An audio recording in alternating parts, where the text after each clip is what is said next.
ವೇದಿಕೆಯ ಮುಂಭಾಗದಲ್ಲಿದ್ದಂತ ಎಲ್ಲ ಶರಣು ಬಂಧುಗಳಿಗೆ, ಮಾತೆಯರಿಗೂ ಮತ್ತು ಮುದ್ದು ಮಕ್ಕಳಿಗೂ ನಿಮ್ಮೆಲ್ಲರಿಗೂ ಶರಣು ಶರಣಾರ್ಥಿ.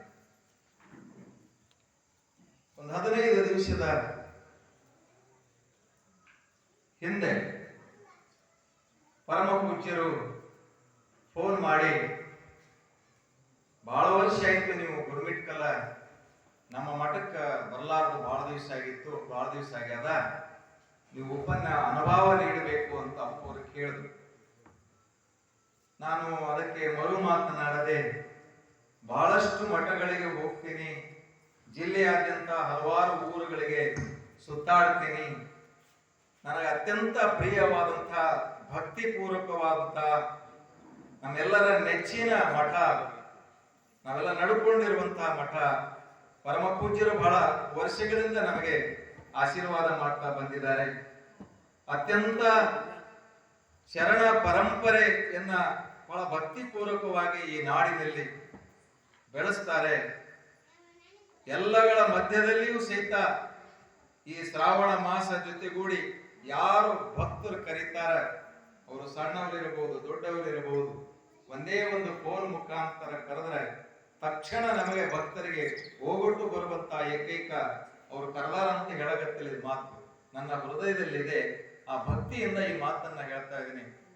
ಯಾರೇ ಕರೆದ್ರು ಅಲ್ಲಿಗೆ ಭಕ್ತರ ಇಚ್ಛೆಯನ್ನ ಪೂರೈಸುವಂತವರು ಯಾರಾದರೂ ನಮ್ಮ ನಾಡಿನಲ್ಲಿ ಮಠಾಧೀಶರಿದ್ರೆ ನಮ್ಮ ಪರಮ ಪೂಜ್ಯ ಶಾಂತಿವೀರ ಗುರುರಾಜೇಂದ್ರ ಸ್ವಾಮೀಜಿಗಳು ಅಂತ ಅಭಿಮಾನದಿಂದ ನಾನು ಹೇಳ್ತೇನೆ. ನಮ್ಮ ಹೃದಯ ಸಾಮ್ರಾಜ್ಯದಲ್ಲಿ ಅವರನ್ನ ಯಾವಾಗಲೂ ನಾನು ಯಾವುದೇ ಉಪನ್ಯಾಸ ಮಾಡಬೇಕಾದ್ರೆ ಅಲ್ಲಿ 10 ನಿಮಿಷ ಶರಣ ಸಂಸ್ಕೃತಿಗೆ ಸಂಬಂಧಪಟ್ಟಂತೆ, ವಚನ ಸಾಹಿತ್ಯಕ್ಕೆ ಸಂಬಂಧಪಟ್ಟಂತೆ ನಾನು ಮಾತಾಡಿ ಮುಂದೆ ಹೋಗ್ತೀನಿ ಅಂತ ಅವರಿಗೂ ಗೊತ್ತಿದೆ. ಹಲವಾರು ವೇದಿಕೆಗಳಲ್ಲಿ ಈ ವಿಷಯವನ್ನ ಪ್ರಸ್ತಾಪ ಮಾಡ್ತೀನಿ.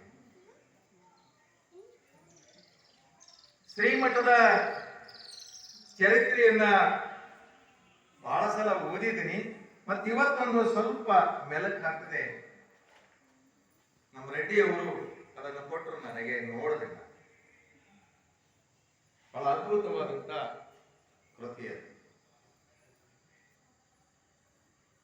ಈ ನಾಡಿನಲ್ಲಿ ಶರಣ ಪರಂಪರೆಗೆ ಇರುವಂತಹ ಮಹತ್ವ ಮತ್ತು ವಚನ ಸಾಹಿತ್ಯ, ಆ ವಚನ ಸಾಹಿತ್ಯದ ಮುಖಾಂತರ ನಮ್ಮ ಕನ್ನಡ ಸಾಹಿತ್ಯಕ್ಕೆ ಬಹಳ ದೊಡ್ಡ ಮೆರಗನ್ನ ಕೊಟ್ಟಂತವರು, ವಿಶ್ವ ಸಾಹಿತ್ಯ ಮಟ್ಟಕ್ಕೆ ಏರಿಸಿದಂತ ಸಾಹಿತ್ಯ ಯಾವುದಾದ್ರಿದ್ರೆ ನಮ್ಮ ವಚನ ಸಾಹಿತ್ಯ. ಕನ್ನಡಕ್ಕೆ ಬಹಳ ದೊಡ್ಡ ಕೊಡುಗೆ ಕೊಟ್ಟಂತ ವಚನ ಸಾಹಿತ್ಯವನ್ನ ನಾವೆಂದಿಗೂ ಮರಲಿಕ್ಕೆ ಸಾಧ್ಯವಿಲ್ಲ. ಅಂಥ ವಾರಸುದಾರರು ಶ್ರೀಮಠದ ಒಡೆಯರು. ಪರಮ ಪೂಜ್ಯ ಈ ಮಠದ ಪರಂಪರೆಯಲ್ಲಿ ಬರುವಂತಹ 10ನೇ ಪೀಠಾಧಿಪತಿಗಳು ಈ ಶ್ರಾವಣ ಮಾಸದ ಹೊಸ ಪರಂಪರೆ. ನನಗೆ ಬಹಳ ಇವತ್ತು ಮಠದಲ್ಲಿ ಲಿಂಗ ಪೂಜೆಯನ್ನ ಮಾಡ್ಕೊಳ್ತಾರೆ. ಬೇಕು ಲಿಂಗ ಪೂಜೆ, ಭಕ್ತಿ ಸೇವೆ, ಪೂಜೆ ಪುನಸ್ಕಾರ ಎಲ್ಲವೂ ನಡೀತದೆ.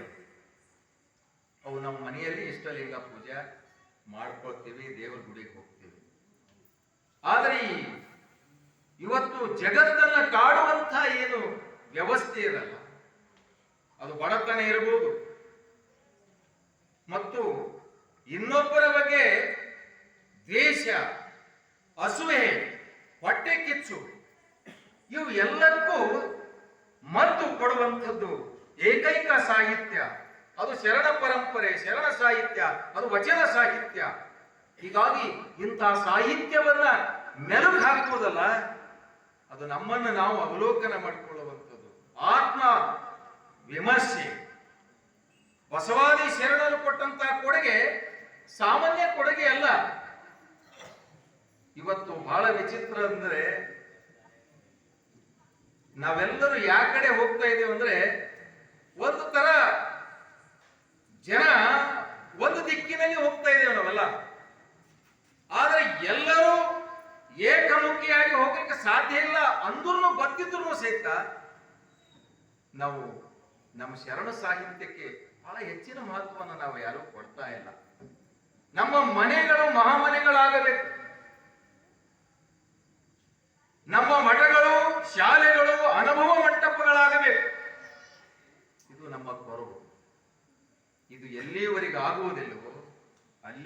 ನಮ್ಮ ಸಮಾಜ ಅಭ್ಯುದಯ ಸಾಧ್ಯವೇ ಇಲ್ಲ.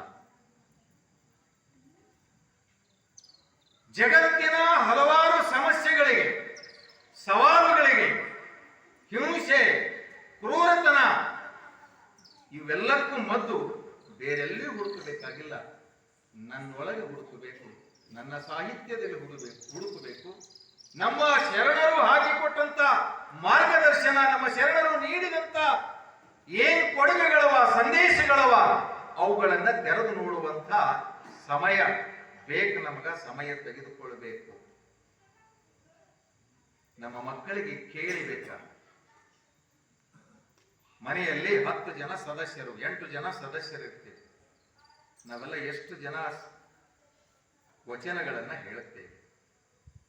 ಬರೀ ಹೇಳಿದ್ರೆ ಸಾಲದು. ನನ್ನ ಜೀವನದಲ್ಲಿ ಒಂದಾದರೂ ವಚನವನ್ನ ನಾನು ಪಾಲಿಸಿದ್ದೇನೆ, ನಾನು ಪ್ರಶ್ನೆ ಮಾಡ್ಕೊಳ್ಬೇಕು.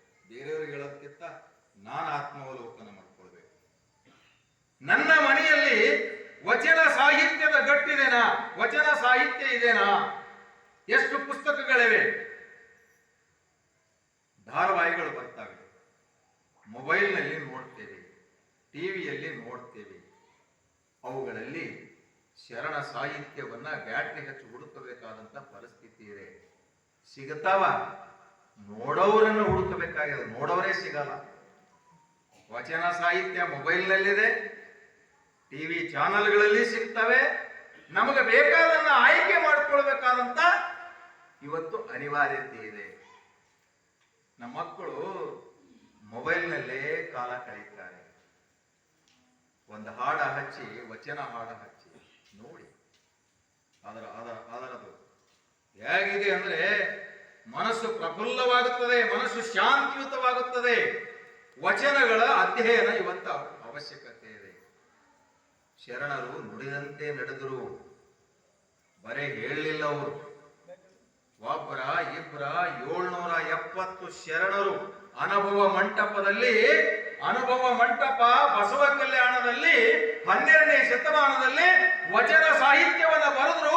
ಅವರು 770 ಶರಣರು ಸುಮ್ಮನೆ ಎಲ್ಲ ಬರೇ ವಚನ ಅಷ್ಟೇ ಬರೀಲಿಲ್ಲ, ಅವರು ಕಾಯಕ ಜೀವಿಗಳಾಗಿದ್ರು, ದಾಸೋಹಿಗಳಾಗಿದ್ರು. ಆ ದಾಸೋಹ ಕಾಯಕ ಸಂಸ್ಕೃತಿ ಜಗತ್ತಿಗೆ ಕೊಟ್ಟಂತವರು ಕನ್ನಡಿಗರು, ಬಸವಾದಿ ಶರಣರು, 770 ಶರಣರು. ಅಭಿಮಾನದಿಂದ ಹೇಳಬೇಕು. ಈ ಶರಣರ ಜೀವನ ಚರಿತ್ರೆಯನ್ನ ಕೇಳಿದ್ರೆ ಮೈ ರೋಮಾಂಚನ ಆಗ್ತದೆ. ಯಾರು ಓದ್ತಾ ಇದ್ದೇವೆ ನಾವು?